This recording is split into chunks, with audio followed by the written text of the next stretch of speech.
Jiho stood in the grand hall of the Galactic Assembly and felt very small. The ceiling stretched so high above him that clouds formed near the top. Around him sat representatives from 47 different alien species. Some had scales. Some had fur. Some looked like floating gas clouds. Some were so strange that Jiho's brain hurt trying to understand their shape. He was the only human in the room. Earth had joined the Galactic Assembly only 3 months ago. The other species had debated for years about whether humans were smart enough to join. Many voted no. They said humans were too violent, too primitive, too young. But the vote passed by just 3 votes, and now Jiho represented all of humanity in this massive station that orbited a star halfway across the galaxy from Earth. Today's meeting was supposed to be routine. Budget reports, trade agreements, boring stuff that made Jiho wish he could go home and eat his mother's cooking instead of the tasteless nutrition paste the station provided. But then the Villani entered the hall, and everything changed. The Villani looked like giant mantis insects, but with softer edges and skin that shimmered with colors that Jiho had no names for. They moved slowly, their legs trembling. Their leader, Elder Valak, needed help from 2 younger Villani just to reach the speaking platform. The hall fell silent. Even the species that communicated through radio waves stopped their constant buzzing. "We are dying," Elder Valak said. His voice came through Jiho's translation devices, soft and sad. "Our star collapses. Our biology fails. We have perhaps 3 weeks before the last of us perishes." Gasps echoed through the hall. The Villani had been part of the assembly for 12,000 years. They were one of the oldest species, one of the wisest. "We have prepared gifts," Elder Valak continued, "for species that showed us kindness, for species that helped us in dark times, for species we believe will carry our memory forward." Large boxes materialized in front of various delegates. The Krovan received a box. The Altani received one. The Wexim, the Prel, the Solani, 10 species in total received gifts from the dying Villani, and then one appeared in front of Jiho. He stared at it. The box was made of some kind of crystal that seemed to contain starlight. It hummed softly, a sound that made him think of his grandmother singing him to sleep when he was small. "Humanity," Elder Valak said, and every eye in the hall turned to Jiho. "You are young, so young. You have been in the stars for less than 1 human lifetime. You have known us for mere weeks. Yet we watched you for longer. We studied you, and we give you our greatest treasure." An alien delegate from the Krovan stood up, his 4 arms waving angrily. "This is madness. The humans are barbarians. They still have wars on their own planet. They cannot be trusted with Villani heritage." Other voices joined in. "They're too primitive. They'll destroy it. They don't deserve such an honor." Elder Valak raised one thin arm for silence. "The archive of eternal memory contains 800,000 years of Villani achievement. Our art, our music, our literature, our science, our philosophy, our dreams and hopes and fears, everything we were, everything we knew, it is the soul of our species preserved forever." He turned his large, multifaceted eyes toward Jiho. "We give this to humanity because we watched how they treat gifts. Other species preserve. They lock treasures in museums protected behind glass, never to be touched or changed. This is respectful, yes, but it is also death. A different kind of death." The elder's voice grew stronger. "Humans do not waste. They take old things and make them new. They take broken things and fix them. They take gifts and they use them. They do not let anything die if they can help it. This is what we need. Not preservation. Not a museum. We need someone who will keep us alive." Jiho stood slowly. His hands shook. His heart pounded so hard he thought everyone in the hall could hear it. He walked to the crystal box and placed both hands on its surface. It felt warm, like touching another person's hand. His voice cracked. He cleared his throat and tried again. "I don't know if we deserve this honor, but I promise you, Elder Valak, I promise you on behalf of all humanity, we will not let your people be forgotten. We will not lock this away. We will learn from it. We will share it. We will keep you alive in the only way we know how, by making your culture part of ours." Tears ran down Jiho's face. He didn't try to hide them. In human culture, tears at such a moment were not weakness. They were proof of how much something mattered. Elder Valak approached him slowly. The ancient being reached out and touched Jiho's wet cheek with one delicate claw. "You cry for us, for strangers you barely know, This is why we chose correctly. The other species who received gifts made formal speeches. They thanked the Villani with proper words and diplomatic phrases. They promised to build museums and monuments. They would preserve everything perfectly, unchanged forever. Jiho just stood there crying, holding the archive box like it was a child that needed protection. 3 weeks later, news reached the assembly. The last Villani had died.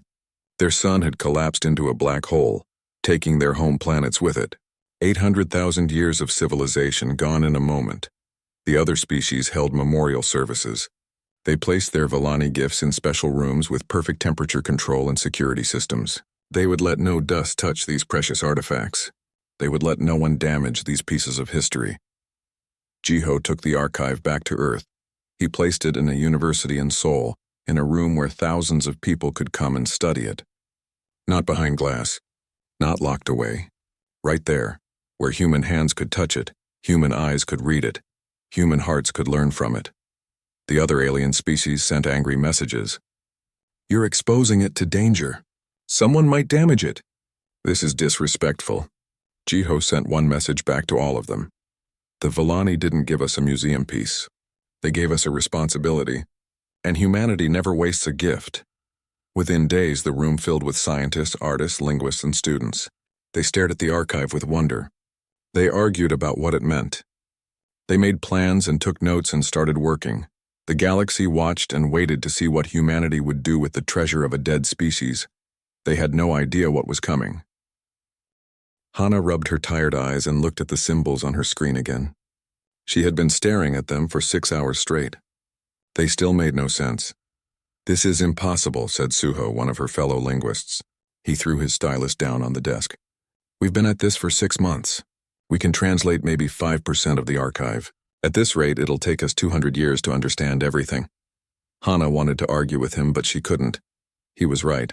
The Villani language was like nothing humans had ever encountered. It wasn't just words.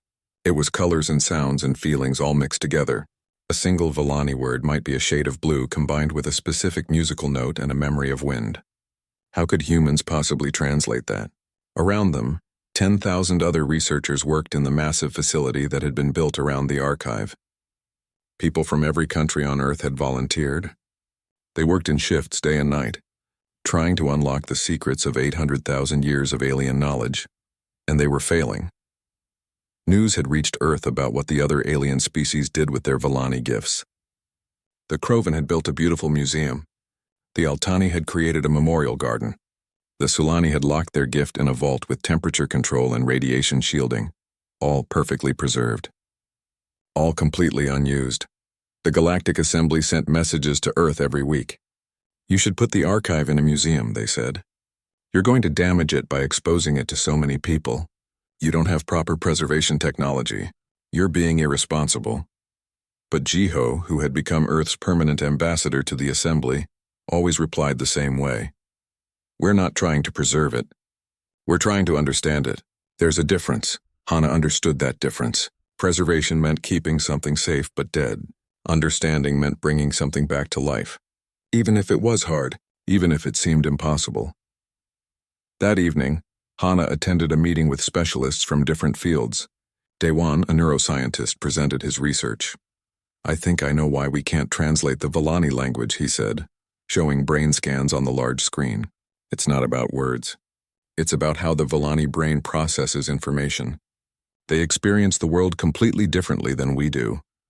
"We already know that," said Minji, a frustrated artist who had been trying to recreate Villani paintings. "Their art uses colors we can't see. Their music uses sounds we can't hear. Their writing requires senses we don't have." "Exactly," Daewon said.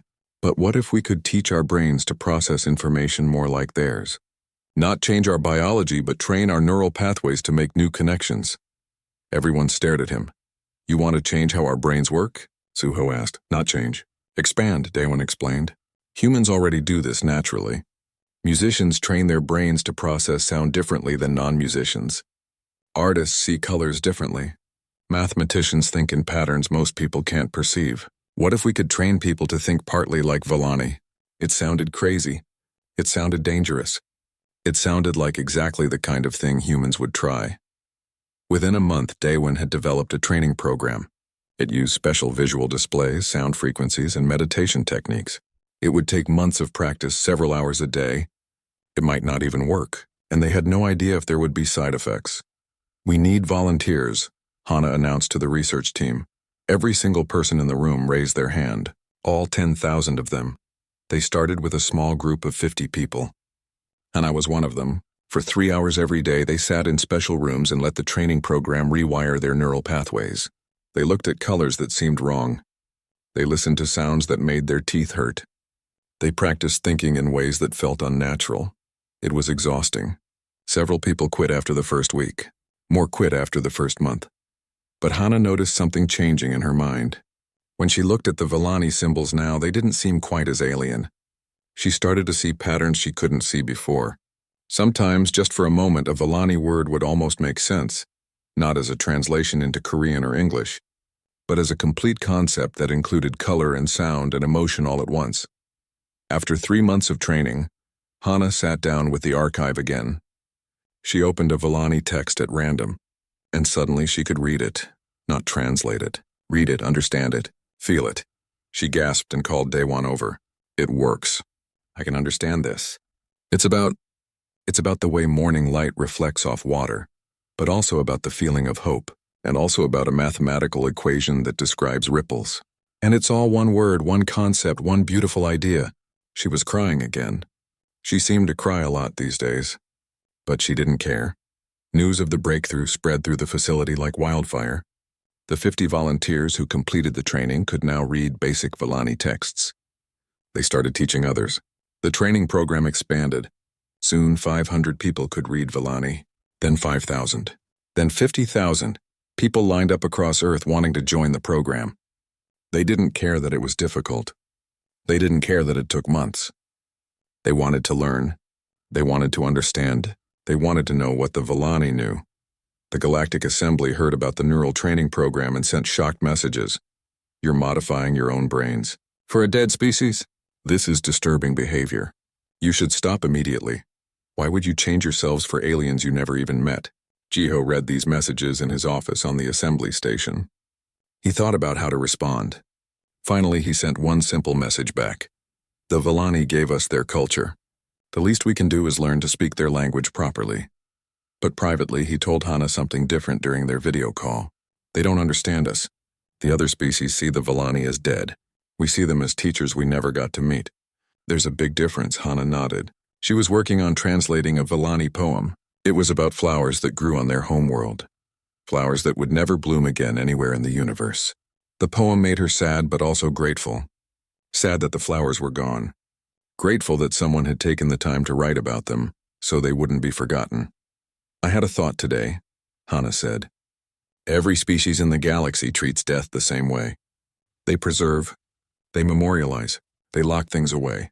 But humans, we've always believed the dead stay alive through us, through our memories, through our stories, through the things they taught us. And the Villani understood that about us," Jiho said quietly. "Yes. They knew we wouldn't just put their culture in a museum. They knew we'd make it part of ourselves."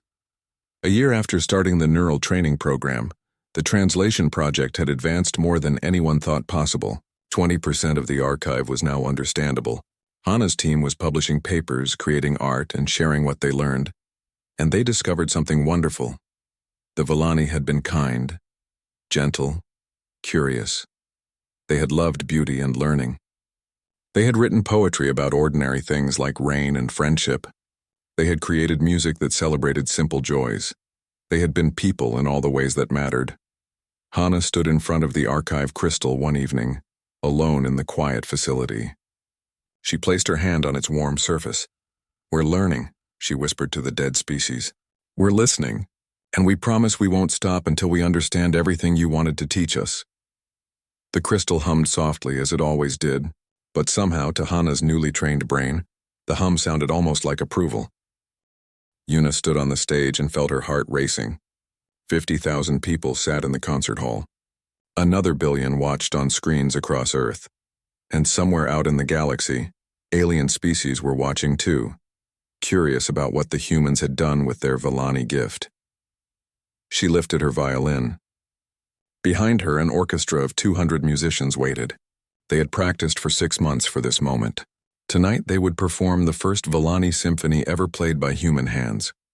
The Villani had written this symphony 4,000 years ago. It was called The Color of Hope, in the closest translation humans could manage. But that name didn't capture what it really meant. The actual Villani title contained concepts about light passing through water, about the feeling of spring after a long winter, about mathematical harmonies that described the growth of flowers. Yuna had learned to understand these concepts. She had spent 2 years in the neural training program.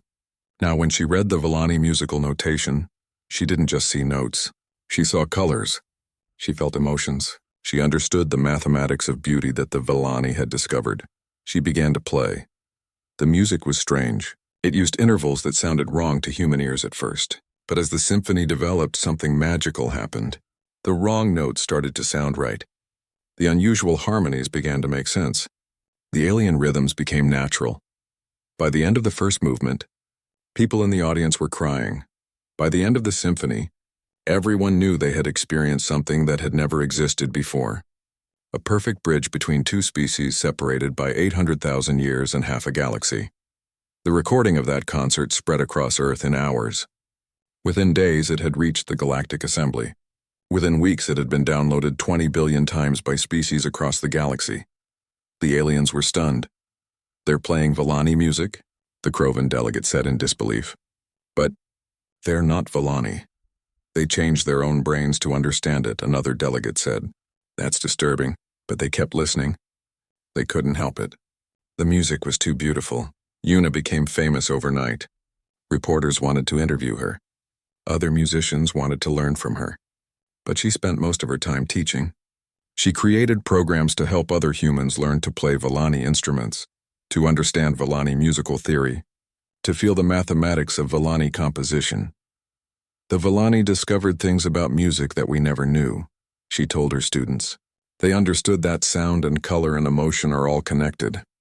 They found patterns in harmony that match patterns in nature. We can learn from this. We can add it to human music and create something new." While Yuna worked with music, Taiyang worked with buildings. He was an architect who had spent 3 years studying Villani design principles. The Villani built their structures using mathematical equations that humans had never thought to apply to architecture. Their buildings weren't just functional. They were alive with patterns that made people feel calm, creative, and connected. Taeyang designed a new university building in Busan using these principles. When it was finished, people who visited said it felt different from other buildings.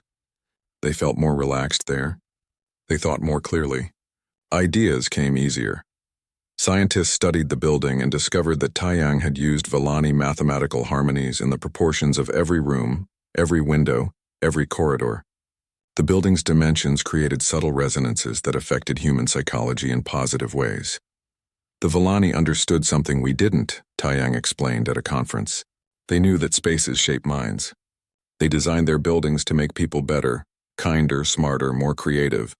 We can do this too. We can take their knowledge and adapt it for human needs." Soon architects across Earth were studying Villani design principles. New buildings rose that combined human and Villani aesthetics. They looked alien but felt welcoming. They were different but somehow right. In universities, students debated Villani philosophy. The Villani had spent thousands of years thinking about consciousness, meaning, and existence. Their conclusions were different from human philosophy but equally profound. In art studios, painters created works using Villani color theory. The paintings used shades that shouldn't work together but somehow did, creating emotional effects that purely human art couldn't achieve. In laboratories, scientists applied Villani mathematical discoveries to modern problems. The Villani had found elegant solutions to equations that humans were still struggling with. Earth was experiencing a renaissance. Not a human renaissance, a Villani human renaissance, a mixing of two cultures into something new. The Galactic Assembly watched with growing unease. 2 years after the first Villani symphony, Ambassador Jiho was invited to deliver a major speech at the Assembly. He spent weeks preparing. He worked with Hana, who had become Earth's leading Villani scholar. "I want to deliver part of the speech in Villani," he told her. She looked worried. "The other species won't like that. They'll think you're being disrespectful." Humans speaking a dead language. It's not dead if we're speaking it, Jiho said firmly. On the day of the speech, the grand hall was packed. Every species sent representatives. They wanted to hear what the humans had to say about their controversial use of the Villani archive. Jiho walked to the speaking platform. He looked out at the sea of alien faces. He took a deep breath. He began speaking in Korean, which his translator converted for the audience. He talked about what humanity had learned from the archive.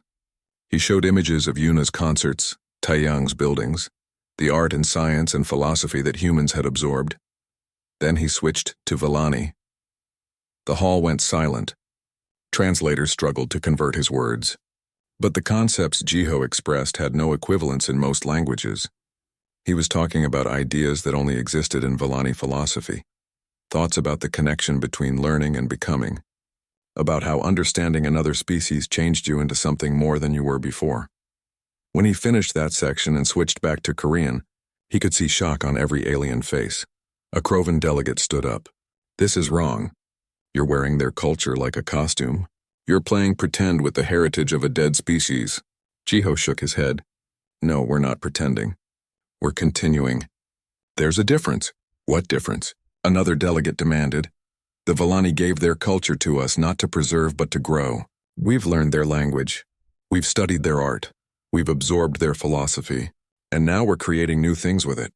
New music that combines Villani and human styles. New architecture that uses their mathematics. New ideas that build on their philosophy."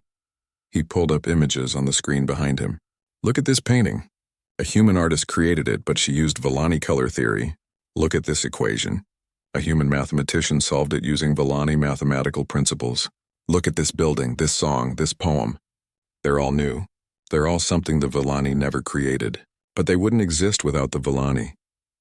"The Villani are dead," someone said coldly. "You're just puppeting their corpse."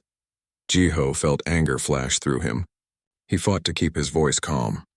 "The Villani are dead, but their ideas aren't. Their beauty isn't, their wisdom isn't. We've taken what they gave us and we've kept it alive, not by locking it in a museum, not by preserving it untouched, by using it, by learning from it, by letting it change us." He gestured to the other delegates. "You all received Villani gifts too. What have you done with them?" "You built museums. Beautiful museums, yes. Respectful memorials.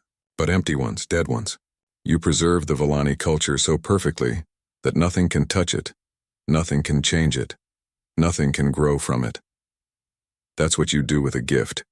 You let it grow." The hall erupted in argument. Some species agreed with Jiho, younger delegates mostly.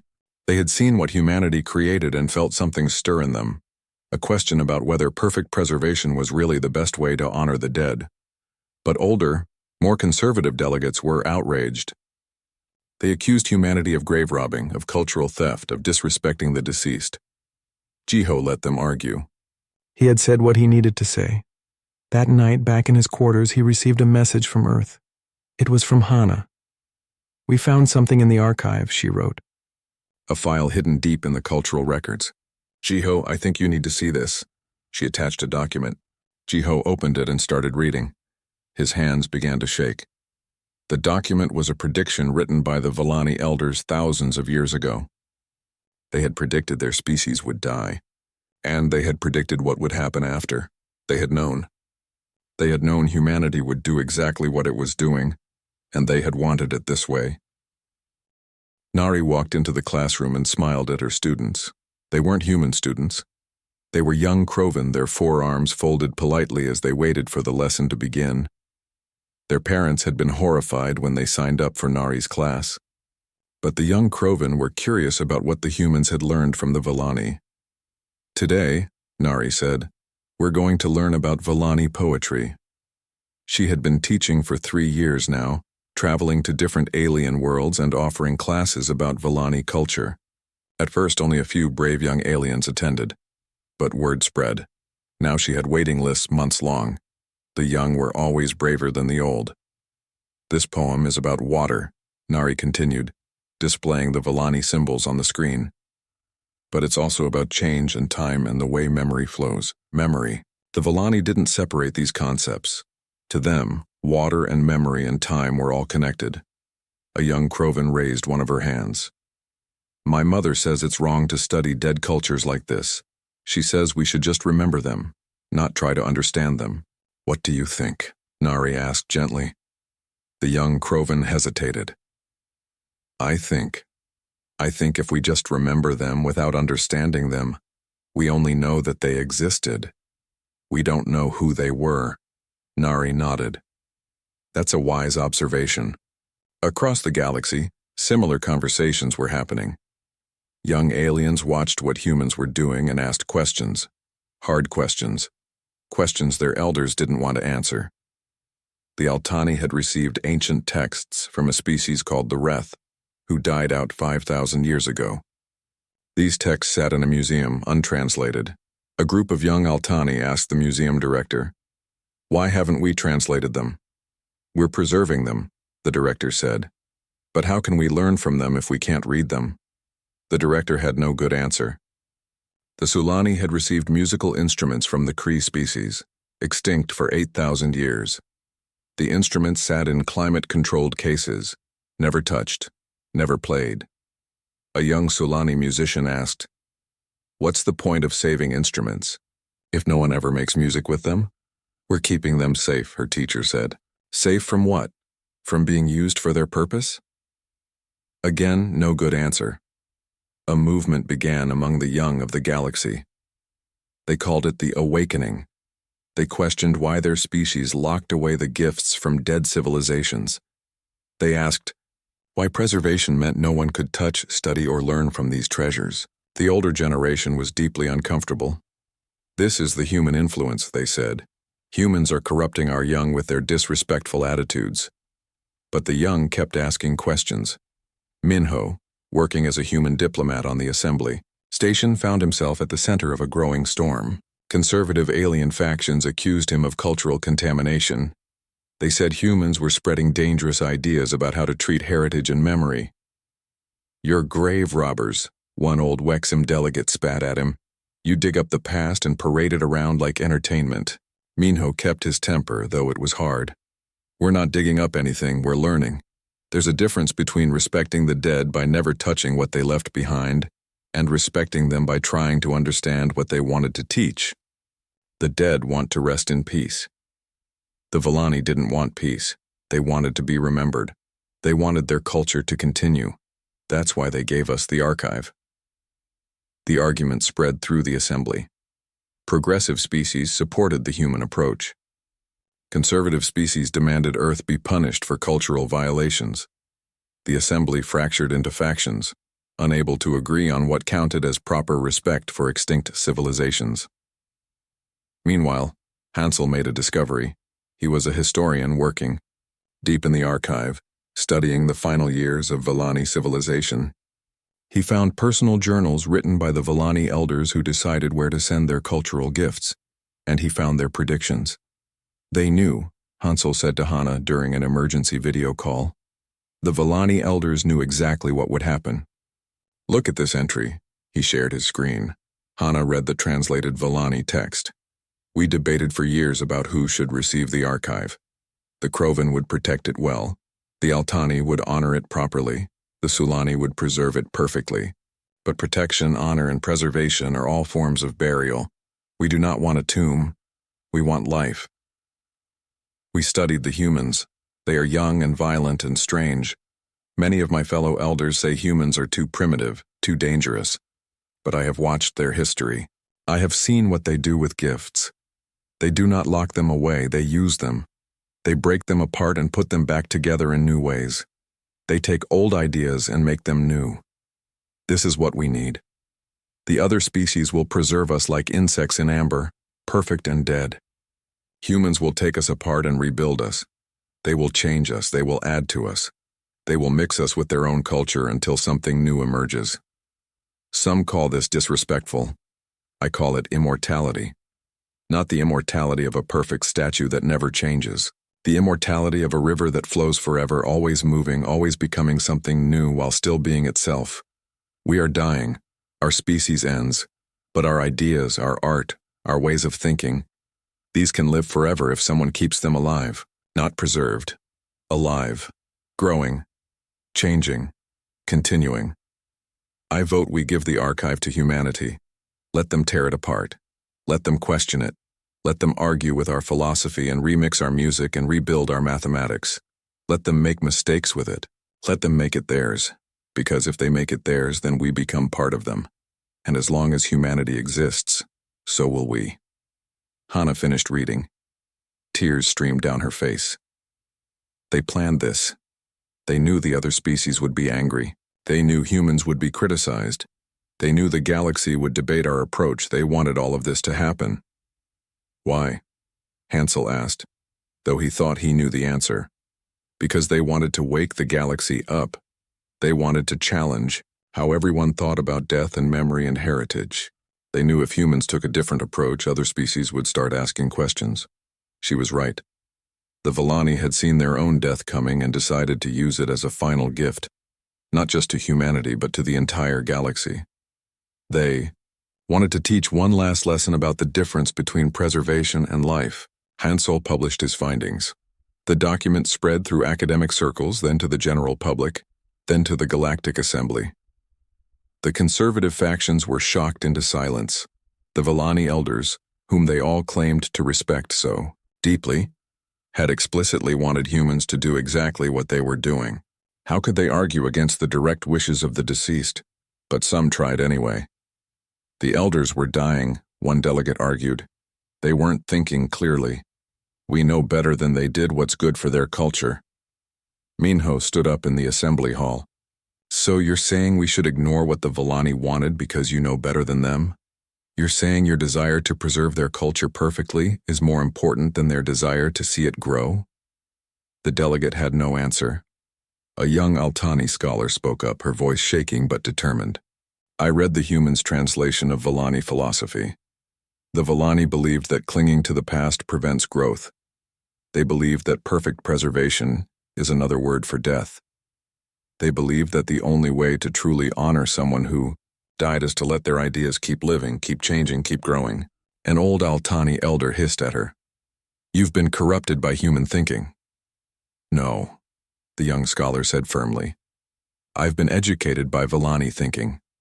Humans were just the ones brave enough to actually learn it. The awakening could not be stopped. Young members of dozens of species began demanding access to the cultural artifacts their civilizations had locked away. They wanted to translate the untranslated texts. They wanted to study the unstudied art. They wanted to learn from the gifts that had been given to them. The old generation tried to resist. They passed laws protecting the artifacts. They claimed that only trained specialists could access them. They built more museums with thicker walls. But the young were persistent. And they had something the old generation didn't. They had seen what humanity created by learning from the Villani. They had heard the music. They had seen the buildings. They had read the new poetry that mixed human and Villani concepts into something beautiful and new. They wanted that for their own cultures. They wanted to wake up their own dead. Nari continued teaching, traveling from world to world. More and more alien students attended her classes. They learned to read Villani poetry. They learned to understand Villani philosophy. And then they went home and asked, what are our ancestors trying to teach us? What did they want us to know? The galaxy was changing, slowly, painfully, but changing. And deep in the archive, in files that humans hadn't yet translated, the Villani elders had written one more prediction. When the young finally question their elders about why they bury the past instead of learning from it, the true awakening will begin. And the humans, the strange young species we barely knew, will have given the galaxy a gift as valuable as the one we gave them. 10 years had passed since the Villani died. Jiho was older now. His hair had turned gray and his back hurt when he stood too long. But he still served as Earth's ambassador to the Galactic Assembly. He had watched the galaxy change over the past decade, and sometimes he could hardly believe what he was seeing. The assembly station was different now. The grand hall where species once argued about preserving the past had become a place where they discussed how to learn from it. 23 species had opened their sealed archives. They had begun translating texts from extinct civilizations. They had started studying art that had sat untouched for thousands of years. The old museums were being slowly transformed. Some became research centers. Some became schools. The artifacts behind glass were being carefully documented, and then, in many cases, carefully studied by trained scholars who treated them with respect, but not with fear. It was happening slowly. The older generation still resisted, but they were dying, as all generations do, and the young were taking their place. The young who had been taught by people like Nari, the young who had asked uncomfortable questions, the young who wanted to learn from the dead, not just remember them. Humanity had started something that could not be stopped, but today was special. Today was the day Jiho had been waiting for since this all began. He stood in a medical facility on the assembly station.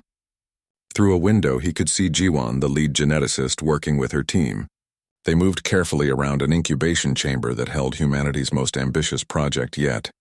The Vellani had left behind more than just their archive. They had left genetic samples in storage facilities across their former territory. Most alien species had preserved these samples but done nothing with them. They saw them as sacred remains that should not be disturbed. Humanity saw them as seeds. Jiwon had spent 7 years working on the project. She had assembled a team of the best geneticists from Earth and several progressive alien species. They had studied Vellani biology. They had learned how Vellani DNA functioned. They had mapped every gene, understood every protein, decoded every biological system, and then they had asked the galaxy a question: what if we could bring back one Vellani? Not to replace their species, not to undo their extinction, but to create a living bridge between past and present, a child who could carry their culture forward. The conservative factions had exploded with rage. This is the ultimate disrespect. You cannot play with the genetics of a dead species. This is abomination. But the progressive factions, now including many of the younger generation, had supported the project. The Galactic Assembly had debated for 2 years. Finally, after consulting with religious leaders, philosophers, and ethicists from 40 species, they had voted to allow it. The vote had passed by 73%. The incubation chamber opened. Jiwon reached inside and carefully lifted out a small being. She wrapped it in a soft blanket and turned to show Jiho. It was a baby Vellani, the first Vellani born in 10 years, possibly the last Vellani who would ever exist. Her skin shimmered with colors that had no name. Her large eyes blinked slowly as she looked around at a universe she had never seen before. She made a small sound, something between a chirp and a hum, and Jiho felt his heart break and heal at the same time. "Hello, little one," Jiwon whispered. "Welcome to the galaxy." They had named her Velen. It was a Vellani name meaning hope that returns. The ceremony was planned for that evening. Representatives from every species in the assembly would attend. But first, Jiho spent time with Velen in a quiet room. He held her carefully, marveling at how light she was, how delicate. "Your people gave us a gift," he told her, knowing she couldn't understand yet. "They gave us their culture, their knowledge, their dreams, and we've tried our best to honor that gift. We've learned from it. We've grown from it. We've kept it alive." Velen chirped softly and wrapped one tiny claw around Jiho's finger. "Today we give a gift back," Jiho continued. "Not the same gift. Something new. Something that wouldn't exist without your people and ours working together." That evening, the grand hall was packed with more beings than Jiho had ever seen there. Every seat was filled. Cameras broadcast the ceremony to billions across the galaxy. Jiho stood at the speaking platform, Veland sleeping in his arms. Jiwon stood beside him. Behind them, a massive display showed what humanity had created over the past 10 years. Images of Vellani human art, music that combined both cultures, buildings that used Vellani mathematics, scientific papers that built on Vellani discoveries, poetry written in a hybrid language that could only exist because humans had learned to think partly like Vellani. But there was more. There were images of young Krovan studying Reth texts that their species had kept locked away for 5,000 years. There were recordings of Altani musicians playing Cree instruments that hadn't made sound in 8,000 years. There were videos of Sulani artists creating new works based on ancient designs from extinct species. The awakening had spread. The galaxy was learning to let the dead teach them. 10 years ago, Jiho said, his voice carrying through the hall, the Vellani gave humanity their archive. Many of you thought we would damage it. Many of you thought we would disrespect it. Many of you thought we weren't worthy of such a gift. He paused and looked out at the sea of alien faces. You were right to worry. We did change the archive. We took it apart. We questioned it. We argued with it. We mixed it with our own culture. We didn't preserve it perfectly. He gestured to the images behind him, but we kept it alive. And in doing so, we started asking questions that made the rest of you uncomfortable. Questions about what it means to honor the dead. Questions about whether perfect preservation is the same as respect. Questions about what the dead would actually want. A young Krovan scholar stood up. Her name was Cree, and she had been one of Nari's first students. I want to thank humanity, she said, her voice clear and strong. Before the humans came, my species kept the gifts from dead civilizations locked away. We told ourselves we were being respectful, but we were really just being afraid. Afraid to touch them, afraid to change them, afraid to learn from them. She looked around the hall. The humans showed us a different way. They showed us that the best way to honor someone who has died is to learn everything they can teach us. To take their wisdom and build on it. To mix their culture with ours and create something new. Other voices joined hers. Young aliens from different species stood up and shared their stories. How they had studied texts their species had kept buried. How they had learned from cultures that had been dead for millennia. How they had discovered beauty and knowledge their species had been too afraid to seek. The older generation sat quietly. Some looked angry. Some looked thoughtful. Some looked sad, as if they were realizing what they had missed by keeping the past locked away. Jiho let them speak. He let the young tell their stories. Then finally he held up Velen for everyone to see. This is Velen, he said. She is the first Velani born in a decade. She may be the last. We created her from genetic samples her ancestors left behind. Some of you think this is wrong. Some of you think we're playing God. Some of you think we're violating the sacred rest of the dead.